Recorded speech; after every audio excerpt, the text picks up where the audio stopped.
Hello, हाय, जय जैन। आप सबका मेरे खुद के चैनल एस्ट्रो आरती पे बहुत बहुत स्वागत है। मैं हूं अनुज्ञा जैन और लेकर आई हूं एक नई सीरीज।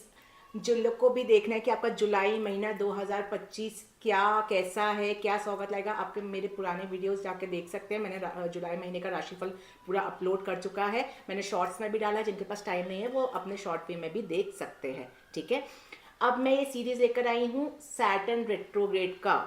शनि अपनी वक्री चाल से चलेंगे 13 जुलाई से। ठीक है, 13 जुलाई से ये शनि वक्री हो रहे हैं 9:36 में, मतलब 9:36 AM पे, और ये आपके 138 डेज तक रहेंगे, 28 नवंबर तक। ठीक है, तो ये डेट्स हैं जब तक शनि वक्री रहेंगे। इनका क्या इम्पैक्ट रहेगा, पहले मैं जैसे हमेशा लेकर आती हूँ कि पहले मैं इंट्रोडक्शन देती हूँ कि शनि वक्री हो रहा है तो उसका मतलब क्या है। फिर उसके मैं 12 लग्नों पे अलग अलग वीडियो ज़रूर लेकर आऊँगी। ठीक है, तो बिना देरी किए चलो अपन स्टार्ट करते हैं। देखो, वक्री मतलब रेट्रोग्रेड मतलब क्या होता है। जैसे मैं आपको एक बहुत इजी वे में एग्जांपल देती हूँ। आप जब एक ट्रेन में बैठे होते हो और आपके साइड से कोई दूसरी ट्रेन बहुत फास्ट स्पीड में निकलती, तो आपको कैसा लगता है कि आप पीछे जा रहे हो, वो ट्रेन आगे जा रही है। आपने बहुत बार, ये तो मेरे को लगता है हर एक किसी ने फील किया होगा। एग्जैक्टली सेम ये रेट्रोग्रेड मोशन का होता है। इसमें क्या होता है, जब जब प्लैनेट सूर्य से बहुत दूरी जाते हैं या बहुत दूर डिस्टेंस पे आते हैं, तो जो सूर्य रोटेट हो रहा है, ठीक है, और दूसरा प्लैनेट जो रोटेट हो रहा है, वो ऐसा प्रतीत होता है अर्थ से। हम कहाँ रहते हैं, अर्थ पे, तो हम किससे कंपैरिजन करेंगे, अर्थ से। तो अर्थ, जब अर्थ को अपनी ट्रेन मान लो जहाँ पे आप बैठे हुए हो, और दूसरा प्लैनेट जो है जो वक्री हो रहा है, जैसे अभी शनि वक्री हो रहा है, तो उसको दूसरी ट्रेन मान लो, वो बहुत फास्ट स्पीड से चल रहा था अभी तक। ठीक है, तो अब वो एकदम से जब वो निकलेगा तो आपको ऐसा लगेगा कि वो पीछे जा रहा है। पीछे जाता नहीं है, बट वो हमको ऐसा फील होता है। ठीक है, तो ये ही चीज रेट्रोग्रेड मोशन की होती है। बिल्कुल साइंस है, एस्ट्रोलॉजी बिल्कुल साइंस है, उसका हर एक कंपैरिजन किया गया है चीजों से। ठीक है, तो इसको हम लोग वक्री चाल रेट्रोग्रेड मोशन बोलते हैं। अब एस्ट्रोलॉजिकल की भाषा में इसको समझें तो क्या होता है, वक्री मतलब जैसे मैंने क्या बोला, पीछे जा रहा है। तो अब जहां पे भी शनि आपका ट्रांजिट करेगा, जब भी वो वक्री होगा, तो अपने पुराने घर का असर देगा। बैक साइड जाएगा मतलब पुराने घर का असर देगा। अब देखो, वक्री जो एस्ट्रोलॉजी में बनाया गया है वो ये चीज़ है कि हम जब लाइफ में अपना चल रहे हैं आगे, ठीक है, हम अपना जीवन जी रहे हैं, तो हम पास्ट में कुछ चीज़ें छोड़कर आ जाते हैं। ये सबके साथ होता होगा। जैसे मैं एक एग्जांपल दूं कि चलो एक आपके फ्रेंड सर्कल का एग्जांपल लेते हैं। कोई एक फ्रेंड है, आप लोग के बहुत अच्छे रिलेशन हैं उसके साथ में, बहुत ज़्यादा आप लोग फ्रेंडली नेचर के हो। ठीक है, आपके 2 साल चले, फिर 2 साल के बाद आप कहीं और अपना करियर के लिए चले गए। ठीक है, वो अपना करियर के कहीं चले गए, आप लोग का एकदम टूट गया, आप लोग ना कनेक्शन, कोई लड़ाई झगड़ा नहीं हुआ लेकिन आप लोग का कनेक्शन टूट गया। ठीक है, अब शनि क्या करता है, या जो भी प्लैनेट वक्री चाल करता है, वो क्या करता है कि जब वो दशा में आएगा या आपके अंदर दशा में आएगा, या जब वो रेट्रोग्रेड होगा, तो अचानक से आपको एक दिन ऐसे याद आएगा, चलो मैं उस फ्रेंड से जो मेरी छूट गई थी 2 साल पहले, उससे मैं फोन लगा के पूछ लेती हूँ क्या हाल चल रहा है। मतलब पास्ट चीजों से आप कनेक्ट करते हो, या पास्ट चीजों को, या फिर मैं बोलूँ ऐसा कि उस फ्रेंड से आपकी लड़ाई हो गई थी, आपको लगा कि ये इस वजह से लड़ाई हुई थी, चलो सॉल्व कर लेते हैं, तो आप वापस से उस फ्रेंड को, वो जो पास्ट 2 साल पहले लड़ाई हुई थी, उसको उठाओगे, उसको सॉल्व करने की कोशिश करोगे, और फिर अपने लाइफ को आगे चलाओगे। ठीक है, तो ये एक्चुअल रेट्रोग्रेड का मीनिंग होता है। अब देखो, शनि रेट्रोग्रेड हो रहा है, तो शनि क्या होता है, आपका कार्मिक प्लैनेट है, आपको पता है। ठीक है, डिसिप्लिन का कारक है। ठीक है, तो आप लोग ने कुछ इलीगल काम किए थे या कोई गलत काम किए थे, तो या फिर कोई पास्ट कर्मा ऐसे किए थे जो बहुत बड़े बड़े कर्मा किए थे, तो अब वो वक्री चाल में या सैटर्न जब रेट्रोग्रेड होता है, वो आपको मौका देता है कि आप अपने आप को सुधारो, उसको इम्प्रूव करो, उस मिस्टेक से सीखो और अपने लाइफ में आगे बढ़ो। ठीक है, समझ में आ गया इतना। अब ये जो वक्री चाल होती है, जो रेट्रोग्रेड मोशन आपका होता है, ये किसके लिए बहुत अच्छा होता है, जिनका ऑलरेडी, जैसे मैं बोलूँ, जैसे ढैया चल रही है साढ़े साथी, क्योंकि साढ़े साथी और ढैया में इंसान बहुत ज़्यादा परेशान हो जाता है। ठीक है, लाइफ में क्या हो रहा है समझ में नहीं आता, तो वो अब एक स्टॉप लगाता है, शनि जो रेट्रोग्रेड हुआ है वो स्टॉप लगाता है और बोलता है कि आपके साथ जो दिक्कतें आ रही थी उसको पहले एक बार क्रॉस चेक कर लो, इंट्रोस्पेक्शन कर लो कि आप उसको क्या कर सकते हो, कैसे आगे मूव कर सकते हो, फिर आगे का टेंशन लेके चलो। ठीक है, समझ में आ गया। अब इसको थोड़ा सा और डिटेल में समझते हैं। अब ये समझते हैं कि शनि कहाँ वक्री हो रहा है, किस हाउस में हो रहा है, तो कैसा इंपैक्ट देगा। मैंने डेट्स आपको बता दिया, 13 जुलाई को हो रहा है। अब ये आपका अभी सैटर्न चल रहा है पाइसेस साइड में, जिसको हम लोग मीन राशि भी बोलते हैं, तो वहीं पे ही वो रेट्रोगेट आपका हो रहा है।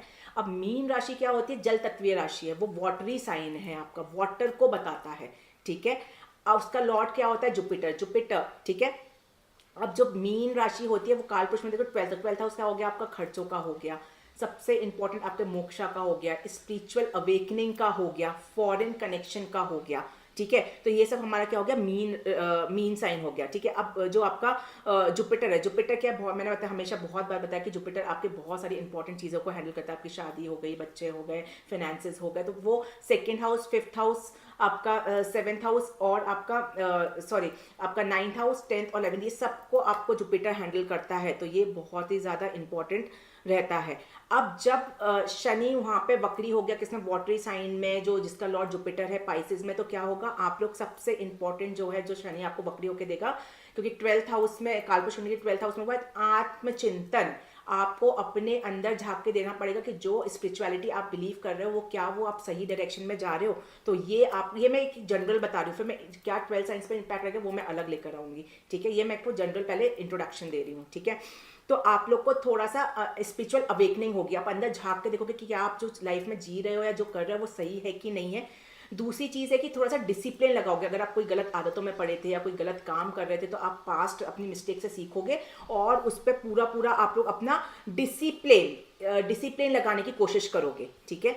दूसरी चीज़ है कि स्पिरिचुअल अवेकनिंग होगी तो आप अपने पास्ट कर्मा को क्लीन करने की कोशिश करोगे, जो भी आपने पास्ट में कर्मा किए थे उसको आप लोग हटाने की कोशिश करोगे, उसको सुधारने की कोशिश करोगे। तो ये एक बहुत अच्छे, देखो रेट्रोग्रेड प्लैनेट ऐसे लोग बहुत खराब बोलते हैं, लेकिन देखो अगर उसको हर एक चीज़ को हम पॉजिटिव वे में ले सकते हैं, ठीक है। अब कुछ पास चीज़ें आ रही तो हम लोग उससे परेशान होते हैं वापस से वो चीज़ आ गई, ऐसा नहीं, वो क्यों आई है ये आपको समझना पड़ेगा। अगर आपने वो चीज़ समझ ली ना, मेरा गारंटी है कि आप लोग सैटर्न रेट्रोग्रेड को इतने अच्छे से यूज़ कर सकते हो।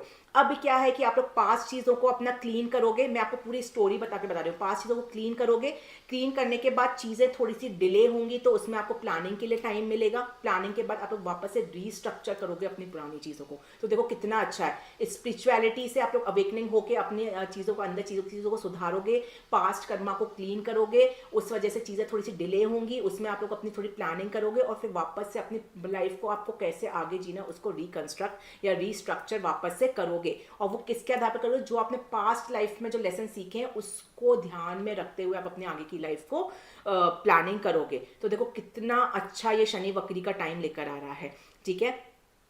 अब मैंने आपको जैसे बताया कि जो जुपिटर होता है वो किसका कारक है, ड्रीम्स का, मोक्षा, इमेजिन, स्पिरिचुअलिटी, ठीक है, आपकी नॉलेज, ये सब चीज़ का कारक होता है। और सैटर्न जो होता है तो वो आपको हर चीज़ में इमोशनल बाउंड्रीज, हर इन सब चीज़ में हर चीज़ में आपको अंदर ले जाएगा। इमोशनल बाउंड्रीज आप चेक करोगे कि मैं बहुत ज़्यादा इमोशनल तो नहीं हो रही हूँ या किसी के साथ मैं ऐसा तो नहीं कर रही हूँ, तो उस चीज़ पर आप लोग एक बार रिजॉल्व करने का, कुछ डर है आपके अंदर का, कोई डर बैठा हुआ है तो उस पर आप लोग ओवरकम करने की कोशिश करोगे, ठीक है। और कोई भी चीज़ आप करोगे ना, तो क्योंकि सैटर्न लॉन्ग टर्म है तो लॉन्ग टर्म कमिटमेंट ले, जैसे स्पिरिचुअलिटी कर रहे हो तो अब वो आप ऐसे नहीं कि आपने करी 2-3 दिन करिए छोड़ दोगे, नहीं, आप जो भी चीज आप करोगे लॉन्ग टर्म के बेसिस पे आप चीजों को करने की बिल्कुल कोशिश करोगे, ठीक है। तो ये जो है वो बहुत ज्यादा आप लोग के लिए अच्छी रहेगी। और थोड़ा सा आप लोग अपना डिटैच होकर रिस्पॉन्सिबिलिटी से थोड़ा सा भागने की कोशिश करोगे इस टाइम पे, ये आप लोग का जरूरत है, क्योंकि आप लोग अंदर इनर वर्ल्ड से थोड़ा सा फाइट करते हो तो बाहर की जो मटेरियलिस्टिक वर्ल्ड की रिस्पॉन्सिबिलिटी होती है उससे थोड़ा सा आप लोग भागने की कोशिश बिल्कुल करते हो, ठीक है।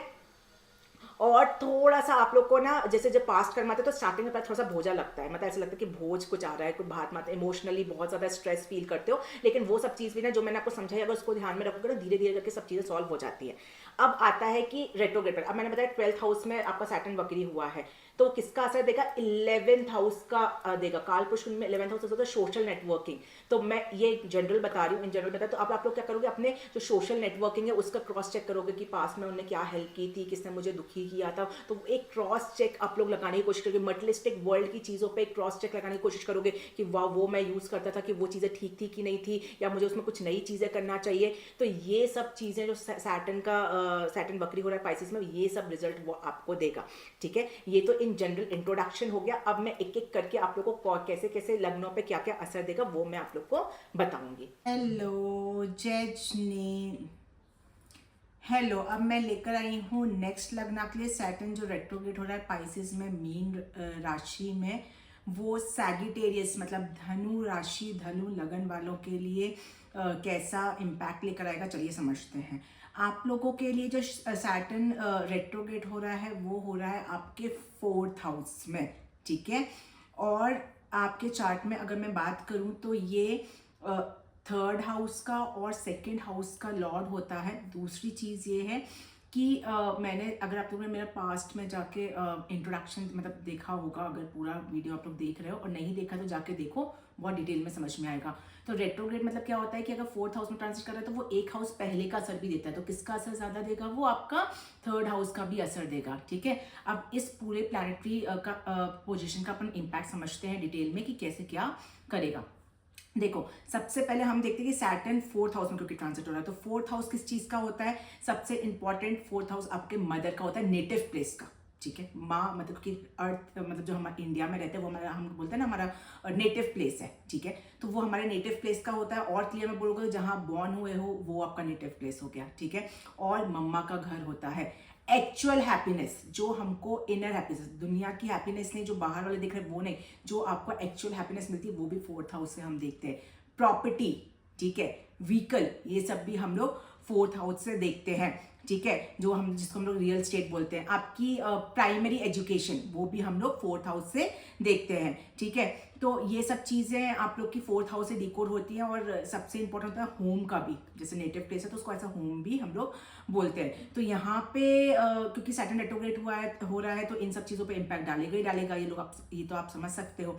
अब चलिए उसको समझते हैं। सबसे पहले क्या कि घर के अंदर अब जो आपको एक्चुअल हैप्पीनेस मिलेगी, क्योंकि मैं बता रही हूँ सैटर्न रेट्रोग्रेड हो रहा है 12th साइन में, क्योंकि आपके 4th हाउस में मीन राशि होती है। तो वहाँ पे क्या किस चीज के आधार पे आपको एक्चुअल हैप्पीनेस मिलेगी? स्पिरिचुअल अवेकनिंग, क्योंकि 12th हाउस जो होता है कालपुरुष कुंडली में वो मोक्ष का कारक होता है, ठीक है। तो अब जो आप लोग को एक्चुअल हैप्पीनेस मिलेगी वो स्पिरिचुअल अवेकनिंग के थ्रू, हीलिंग के थ्रू, या फिर पास्ट कर्मा के या पास्ट बैगेज को आप लोग जब लेट गो करोगे या उस मिस्टेक्स को इम्प्रूव करके लेट गो करोगे, तो जिस भी वे में लेट गो करोगे उसके बाद आपको एक्चुअल हैप्पीनेस अब मिलना स्टार्ट होगी इन 138 डेज में, ठीक है।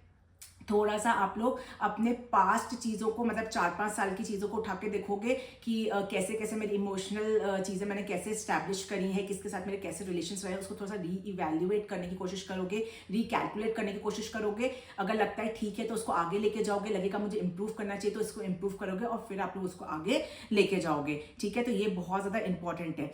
अब थोड़ा सा, क्योंकि मैंने बताया कि होम का भी होता है, तो थोड़ा सा आप लोग की फैमिली रिस्पॉन्सिबिलिटीज बढ़ सकती हैं, और वो रिस्पॉन्सिबिलिटी हो सकती है कि पास्ट रिलेटेड कुछ ना कुछ रिस्पॉन्सिबिलिटीज हो, और फैमिली जैसे आपका खुद का प्रॉपर्टी है या खुद का घर है तो कुछ रिनोवेशन की जरूरत है, जैसे पुराना कुछ चीज़ खराब हो गई, बहुत टाइम से डिले हो रहा था, तो अब वो टाइम है कि आप अपने घर को रिनोवेट करा सकते हो। न्यू घर को बिल्डअप की बात नहीं कर रही हूँ, जो ऑलरेडी पुराना घर आप लोग का है जहां आप लोग रहते हो उसको, या फिर कोई और आपका पुराना प्रॉपर्टी पड़ी है, आप लोग सोचो चलो उसको भी रेनोवेट कराते हैं, अचानक से आपके माइंड में 130 डेज में चीजें आ सकती हैं, ठीक है। तो ये हो गया आपका 4th हाउस से रिलेटेड कि आप लोग को क्या फील होगा। अब मैं अगर थोड़ा सा करियर की रिलेटेड बात करूँ, क्योंकि ये जो आपका है ये 2nd हाउस का भी लॉर्ड होता है, तो 2nd हाउस हमारा किसका हो गया? इन्वेस्टमेंट का, ठीक है, इनकम का, ठीक है। अब क्या होगा कि कोई न्यू प्रॉपर्टी में, क्योंकि 4th हाउस में सैटर्न रेट्रोग्रेड हो रहा है तो वो हो गया प्रॉपर्टी का, 2nd हाउस इन्वेस्टमेंट, तो आपको कोई भी न्यू प्रॉपर्टी में इन्वेस्टमेंट नहीं करना है। और ऐसा भी हो सकता है कि आपने पास्ट में कोई प्रॉपर्टी पे इन्वेस्टमेंट किया है तो उसमें भी कुछ प्रॉब्लम्स आ सकती हैं, या कोई हडल्स हो सकता है या कुछ डिले हो सकता है, वो भी चीज़ है। या ऐसी कोई प्रॉपर्टी आपने पास्ट में खरीदी है, ऐसा होता है ना कि हम लोग खरीद लेते हैं, कई बार वो कोर्ट में फंसी होती है, फिर हम उसको निकालने की कोशिश करते हैं, तो उसमें और ज़्यादा आप इंडल्ज हो जाओ या फंस जाओ, वो भी पॉसिबिलिटी है। कोई पुरानी व्हीकल है आपके घर में, ऑलरेडी कार्स हैं, स्कूटर्स हैं, बाइक्स है, कुछ भी है, तो उस पर भी आपके रेनोवेशन में खर्चा हो सकता है कुछ टायर खराब हो जाए या कुछ आप लोग को ठीक करवाना पड़ जाए, तो उसमें भी आप लोग का थोड़ा सा पैसे जा सकते हैं, ठीक है। तो ये बहुत ज़्यादा पॉसिबिलिटी है कि आप लोग का ये चीज़ होगा। अब मैं एक चीज़ बात करूं, अगर मैं करियर या फाइनेंस से रिलेटेड बात करूं, तो 3rd हाउस का, मैंने बोला जैसे 4th हाउस है, 3rd हाउस का भी असर दिखा। तो 3rd हाउस किस चीज़ का होता है? आपका कम्युनिकेशन का। तो सबसे पहला पॉइंट क्या अटैच होता है 4th और 3rd को करोगे कि फैमिली में कोई भी प्रॉब्लम आ रही तो उसको कैसे हैंडल करना है। स्पिरिचुअलिटी तो एक है एक्चुअल हैप्पीनेस के लिए, दूसरी चीज़ क्या है? 3rd हाउस का भी असर देगा, तो कम्युनिकेशन के बेसिस पे 3rd हाउस इस चीज़ होगा कम्युनिकेशन का, ठीक है। तो कम्युनिकेशन के आधार पे आपको अपनी चीज़ों को सॉल्व करने की कोशिश करना है, ये एक बहुत बड़ा आप लोग के लिए इंपॉर्टेंट पॉइंट है, ठीक है। दूसरी चीज़ होता है 3rd हाउस आपका एफर्ट का, करेज का, तो अब आप लोग को हर चीज़ के लिए एफर्ट डालना पड़ेगा, ठीक है। बैठे वैसे भी सैटर्न आपको बिना एफर्ट के कुछ भी चीज़ नहीं देता, तो अब आपको डबल एफर्ट डालना पड़ेगा, तब जाके चीज़ें आप लोग की होगी। जैसे मान लो मैं एक एग्जाम्पल देती हूँ, आपने कोई इन्वेस्टमेंट किया और वो प्रॉपर्टी फंसी हुई थी पुरानी, अब उसको निकालेंगे तो आप लोग को ईजिली नहीं निकलेगी, आप लोग को मतलब प्रॉब्लम तो आ रही है लेकिन वो ईजिली निकलेगी, आपको बहुत ज़्यादा एफर्ट लगाना पड़ेगा, तब जाके वो चीज़ें आपकी क्लियर होंगी। तो ये चीज़ें आप लोग को बहुत ज़्यादा ध्यान में रखना पड़ेगा, ठीक है। थोड़ा सा आपको जैसे मैंने बताया कि प्रॉपर्टी रिलेटेड कोई मैटर्स आप लोग को अगर आता है तो उसमें भी आपका डिले ही होगा। आप लोग उसको बहुत ज़्यादा क्विक या बहुत जल्दी हो जाए उसको आप लोग को नहीं रिएक्शन देना है, ठीक है। कोई भी आपने पास्ट में इन्वेस्टमेंट किया है, कोई भी आपने स्ट्रैटेजी अपनाई है, जैसे मैं मान लो मैं एक एग्जांपल देती हूँ कि मैं स्टॉक मार्केट में इन्वेस्ट करती हूँ तो मैं हज़ार रुपए करके करूँगी, ठीक है। या मैंने ऐसा कुछ सोचा कि मैं साल भर में 2 प्रॉपर्टीज परचेज करूँगी। तो आप लोग के जो भी इन्वेस्टमेंट प्लान्स हैं तो वो अब आप लोग को रीथिंक करना चाहिए, वापस से सोचना चाहिए कि क्या मैं जो पास्ट में जो मैंने इन्वेस्टमेंट किए हैं क्या वो सही है, क्या मुझे कोई नई स्ट्रैटेजी अपनानी चाहिए या लोगों से मिलना चाहिए, तो उसके आधार पर मुझे चीज़ें करना चाहिए। तो थोड़ा सा आप लोग को रिकैलकुलेट करने की कोशिश करोगे इन 138 डेज में। ये तो सैटर्न रेट्रोग्रेड कुछ भी नया नहीं करवाता, जो पास्ट चीज़ें हैं उसी को ही इंप्रूव करवाता है। बस डिपेंड इतना होता है कि जो आप लोग का लगना है मून साइन है उसमें कौन कौन से हाउसेस बिल्डअप होते हैं, ठीक है, और कौन से उस हाउसेस से किस चीज़ से कनेक्शन है, बस उसी से रिलेटेड चीज़ें चेंज होती हैं, ठीक है। बट होती सारी चीजें पास्ट से रिलेटेड ही हैं। रेट्रोग्रेड मतलब पास्ट, जब आप इंट्रोडक्शन देखोगे ना तो आपको एकदम डिटेल में समझ में आएगा कि मैं क्यों बार बार पास्ट की बात कर रही हूँ, ठीक है। अब दूसरी चीज़ है कि ऐसा हो सकता है कि जैसे जो मैंने बताया कि प्राइमरी एजुकेशन का भी होता है, तो जैसे कुछ डिबेट्स वगैरह आपने पास्ट में दी होगी तो अब उसको आपको स्कूल में आपको नेम एंड फेम मिले उसका कि हाँ भाई पास्ट में उसने किया तो वापस से इसको लेना चाहिए। तो इस टाइप की चीज़ें भी स्टूडेंट्स के साथ भी होंगी, ऐसा आप लोग को फील करने को मिलेगा। या फिर मैं बोलूँगी कोई अभी आपका टैलेंट था करियर में, ठीक है, कम्युनिकेशन से रिलेटेड, या कोई किसी को राइटिंग, क्योंकि थर्ड हाउस आपका राइटिंग का भी होता है, ठीक है। आप पास ऐसा होता है ना, हम बहुत पहले जब छोटे थे तो हम कुछ पोएम्स लिखा करते थे, फिर हमने छोड़ दिया, फिर अचानक से माइंड में आया कि अब मेरे को वापस से लिखना स्टार्ट करना चाहिए। तो ये सब चीजें भी आप लोग के साथ डेफिनेटली हो सकती है। ये पॉजिटिव है, this is not negative, this is positive. और इसको ना आप लोग को यूज करना चाहिए क्योंकि हर एक इंसान को हर एक प्लैनेट हर एक एनर्जी नहीं देता है। तो जो प्लैनेट जो एनर्जी दे रहा है उसको जरूर पकड़ लेना चाहिए, नहीं तो फिर हमको बाद में पछतावा होता है उस चीज से रिलेटेड, ठीक है। तो वो वाला सिनेरियो है। अगर मैं थोड़ा सा रिलेशनशिप की बात करूं, क्योंकि आप लोग को पता है कि फोर्थ हाउस जो है वो फैमिली का भी होता है, सेकंड हाउस ही फैमिली का होता है, फोर्थ हाउस आपका मदर का होता है और नेटिव प्लेस का भी होता है। अब आप लोग ना थोड़ा सा, अब देखो क्या है, देखो ये बहुत बड़ा इंपॉर्टेंट पॉइंट है। सेकंड हाउस फैमिली का भी लॉर्ड है, फोर्थ हाउस है। तो जो भी सैटर्न करता है ना वो रिलेशंस में कैसे करता है, एक तो मैंने बताया आप कम्युनिकेट कर सकते हो, ठीक है। अब कम्युनिकेट से पहले एक स्टेप और अपनाना है, क्या अपनाना है, सैटर्न थोड़ा सा डिटैचमेंट का कारक होता है, डिस्टेंस का, ठीक है। अब क्योंकि वो पाइसेस अगर मोक्षा में हो रहा है तो मोक्षा में क्या होता है, हम दुनिया के बीच में मोक्षा नहीं जा सकते या साधना नहीं कर सकते, राइट। तो अब आप लोग को अपने फैमिली मेंबर्स से या अपनी मम्मा से थोड़ा सा डिस्टेंस बनाना है। 12th हाउस जो पाइसेस मीन लगन की राशि है उसको अपनाना है। तो वो क्या है, स्पिरिचुअल अवेकनिंग, थोड़ा सा साधना करनी है, उस पर आपको क्लैरिटी मिलेगी। फिर आपको थर्ड हाउस जो पास्ट का दिखा रहा है कम्युनिकेशन, वो कम्युनिकेट करना है और फिर चीज़ों को आपको सॉल्व करना है। देखो ये मैं इतना डिटेल में आपको बताई हूँ, मेरे को नहीं लगता कि आप लोग को कोई भी डाउट होना चाहिए इसमें, ठीक है। और आपको कैसे कैसे स्टेप बढ़ाना है वो भी मैं एक एक स्टेप आपको एकदम डिटेल में समझा रही हूँ। तो अब आप लोग को थोड़ा सा ये करना पड़ेगा। एक चीज़ और भी हो सकती है आप लोग के साथ में कि पास्ट की कुछ मेमोरीज हो आपकी, ठीक है, क्योंकि थर्ड हाउस का लॉर्ड है तो छोटे भाई बहन होते हैं, सेकेंड हाउस फैमिली का, मदर का, तो छोटे भाई बहन से रिलेटेड या मदर से वो हैप्पी मेमोरीज भी हो सकती है, सैड मेमोरीज भी हो सकती है, थोड़ी नॉस्टैल्जिक जैसे मेमोरीज होती है ना, वो आपके माइंड में रिसर्फेस करना स्टार्ट कर देंगे, आपके माइंड में आना स्टार्ट कर देंगे। तो आपको समझ में नहीं आएगा सडनली, एकदम सब चीज़ें भूल चुके हो, 5 साल हो गए, 6 साल हो गए, अचानक से आप बैठे हो एक दिन माइंड में तो आ जाए कि पास्ट में ऐसा हुआ था या उसने ऐसा किया था या वो अच्छी मेमोरीज थी वो सैड, तो उस पर भी आप लोग थोड़ा सा सोचना स्टार्ट कर दोगे तो अचानक से ये सब चीज़ें आप लोग को देखने को मिलेगी। अब और एक चीज़ और भी है, जैसे मान लो कि फोर्थ हाउस मैंने बोला कि चाइल्डहुड मेमोरीज का भी होता है, तो बचपन से जो आप पैटर्न फॉलो करते हुए आ रहे हो, ठीक है। अब क्योंकि देखो ये जो सैटर्न रेट्रोग्रेड हुआ पाइसेस में ये 30 ईयर्स बाद होता है, तो अगर मान लो आप बचपन में जब भी आप पैदा हुए हो, अगर आपके 30 ईयर्स के अंदर है तो वापस से साइकिल आपका रिपीट हुआ है। अब ये साइकिल रिपीट हुआ था, अभी तक जो 30 ईयर्स का आपका जो जीने का तरीका था चाइल्डहुड से अभी तक का, उसको आप लोग वापस से अब चेंज करने की कोशिश करोगे। और कैसे चेंज करोगे, वापस से वही चीज़ पुरानी यादों के साथ में कि वो अच्छा किया था वो बुरा किया था, उसको थोड़ा सा रिकैलकुलेट करोगे। और फिर अब नेक्स्ट जो आपके 30 ईयर्स का जो साइकिल आएगा सैटर्न रेट्रोग्रेड हो क्या पाइसेस में नेक्स्ट 30 ईयर्स बाद होगा, ठीक है। तो उस टाइम का जो ये 30 ईयर्स का जो सेशन रहेगा ये एकदम पहले वाले 30 ईयर्स के सेशन से एकदम डिफरेंट रहेगा आप लोग का, ठीक है। तो ये भी बहुत ज़्यादा इंपॉर्टेंट पॉइंट है। दूसरी चीज़ है कि आप लोग को अब जितने भी आपके फैमिली रिलेशंस में जो कार्मिक बैगेजेस हैं, कुछ हार्म हुआ होगा, कुछ हर्ट हुआ होगा, वो सब बैगेजेस को अब आप लोग हीलिंग के थ्रू अपना क्लियर करने की कोशिश करोगे। या हो सकता है कि आप लोग थोड़ा सा अब तो देखो 4th हाउस और एक्चुअल हैप्पीनेस का, तो एक्चुअल हैप्पीनेस है तो योगा कर सकते हो, मेडिटेशन कर सकते हो, साधना कर सकते हो। उसके बेसिस पे आप लोग अपनी हीलिंग करके और चीज़ों को, कार्मिक बैगेज को बिल्कुल क्लियर करने की कोशिश करोगे। तो ये एक बहुत बड़ा आप लोग के लिए इंपॉर्टेंट पॉइंट है। सबसे ज़्यादा जो कॉशियस एरियाज है वो यही है कि आपको कोई भी रियल स्टेट में कोई भी अभी इन्वेस्टमेंट नहीं करना है, कोई न्यू इन्वेस्टमेंट आप लोग को बिल्कुल भी नहीं करना है। ये सबसे ज़्यादा इंपॉर्टेंट पॉइंट है आप लोग के लिए, ठीक है। और अगर करना ही है, बहुत इंपॉर्टेंट है, तो एक बार उसके बारे में सारा पता लगा लेना। इम्पेशेंटली बिल्कुल भी डील मत करना, नहीं तो मेरी गारंटी कि 138 डेज के बाद में आपको पता चलेगा कि वो प्रॉपर्टी एकदम खराब है, ठीक है। ये मैं स्पेशली सैजिटेरियस से धनु राशि वालों के लिए बोल रही हूँ, ये ध्यान में बिल्कुल रखना, ठीक है।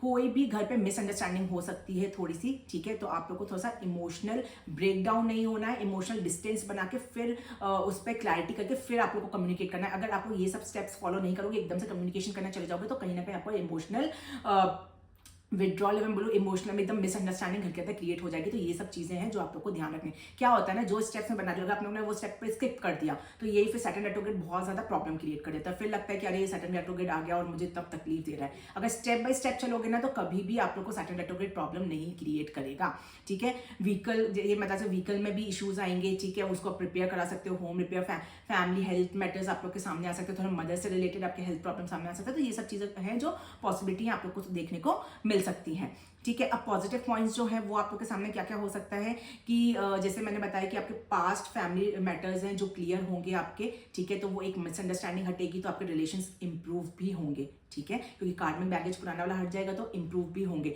दूसरी चीज होती है कि आप अपने, अभी तक देखो आप अपने आप से नहीं मिले थे, तो मैंने बताया 4th हाउस एक्चुअल हैप्पीनेस का होता है। तो सैटर्न क्या है, क्योंकि पाइसेस में कर रहा है, तो स्पिरिचुअल अवेकनिंग है, इनर स्पिरिचुअल अवेकनिंग है, इनर हीलिंग है। तो अब आप अपने आप को हील करने की कोशिश करोगे, तो आप लोग का थोड़ा सा चक्रास एक्टिवेट हो सकते हैं हम, ठीक है। आपका इनर सेल्फ है वो प्लीजिंग होगी, मतलब आप अपने बैगेज को क्लियर कर रहे हो एक तरह से, ये चीज आप समझ सकते हो, ठीक है। एक चीज और भी है कि अब आप, क्योंकि सैटर्न आपका 4th हाउस में है, तो एक्चुअल हैप्पीनेस के लिए आप थोड़ा सा डिसिप्लिन भी लगा सकते हो सकता है आप कोई गलत आदत में पड़े हो, तो थोड़ा सा डिसिप्लिन लगा के कि अब इनर आप साधना कर रहे हो, तो आपको रियलाइज हो कि मैं अभी गलत आदतों में पड़ा था, अब मुझे वो गलत आदत नहीं करनी है। या फिर मैं कोई डीप स्टडीज आप कर सकते हो, या फिर कोई रिसर्च साइड में जा सकते हो। तो ये सब भी बहुत ज्यादा अच्छी हैं जो आप लोग को फॉलो करने को मिलेंगी, ठीक है। अब जैसे मैंने आपको बताया कि कोई लोग कंटेंट राइटर्स हैं, ठीक है, या लिखने का काम करते हैं, बुक्स लिखने का काम करते हैं, तो जो न्यू बुक्स अगर आप लोग स्टार्ट करोगे तो उसमें तो आप लोग का डिले होगा। लेकिन कोई पास्ट बुक आपने आधी अधूरी छोड़ दी थी लिखना, या पहले आप लोग ब्लॉग्स लिखा करते थे, फिर सडनली आपने छोटे से, होता ना, कुछ लोग कोरा पे लिखते थे, या कुछ लोग यूट्यूबर्स थे, पहले बनाते थे फिर अचानक से छोड़ देते, अब वापस से आप लोग का मन करेगा कि मैं इस काम को वापस से स्टार्ट करूँ, ठीक है। कई लोग, मैं आप लोग मुझे, आप लोग खुद मेरा मैसेज सुन के अगर आप लोग धनु लगन के और मेरे चैनल पे आए हो ना, जरूर नोटिस करना कि आप लोग को मन करेगा कि मैं लिखना स्टार्ट कर दूं, या कुछ ऐसे राइटिंग स्किल्स मेरे अंदर डेवलप हो रही है, या मेरे अंदर वो इनबिल्ड है। तो ये सब चीजें आप लोग को फील होना स्टार्ट होगी। अब सैटर्न रेट्रोग्रेड की जो सैटर्न की जो 3rd दृष्टि है वो आपके 6th हाउस पे पड़ रही है, तो थोड़ा सा हेल्थ रिलेटेड आपको केयरफुल रहना पड़ेगा। ये मैं ऑलरेडी बता दूं कि फैमिली मैटर्स, फैमिली से रिलेटेड हेल्थ इश्यूज आपके सामने आ सकते हैं, तो थोड़ा सा वो आपको क्लियर करना पड़ेगा। नॉर्मल क्या 6th हाउस को हैंडल करने का सबसे अच्छा तरीका मैं बहुत बार बताई हूँ, डिसिप्लिन। किसका discipline? Day to day life का डिसिप्लिन, वो आपको मेंटेन करना है, तो फिर कहीं कोई दिक्कत नहीं। कोई एनिमीज आ सकते हैं, सच पता है ना, कोई प्रॉपर्टी फंसी है तो कोई सडनली आ सकता है मेरी प्रॉपर्टी है, ऐसा करके कुछ भी एनिमीज आपके सामने आ सकते हैं। कोई पुराना लोन, पहले पुराना लोन पे करना है, कोई भी न्यू लोन नहीं लेना है। और कोई भी कोर्ट केस अगर होता है प्रॉपर्टी रिलेटेड या भी कुछ भी रिलेटेड होता है, तो उसकी डेट्स आप कोशिश करके 138 डेज बाद ही लो, नहीं तो वो प्रॉब्लम क्रिएट आपको करेगी। सैटर्न की दृष्टि अब आप लोग के 10th हाउस करियर के घर पे पड़ रहा है। करियर के मैंने बहुत डिटेल में आप लोग को समझा ही दिया है। 2nd हाउस से रिलेटेड की इन्वेस्टमेंट का होता है।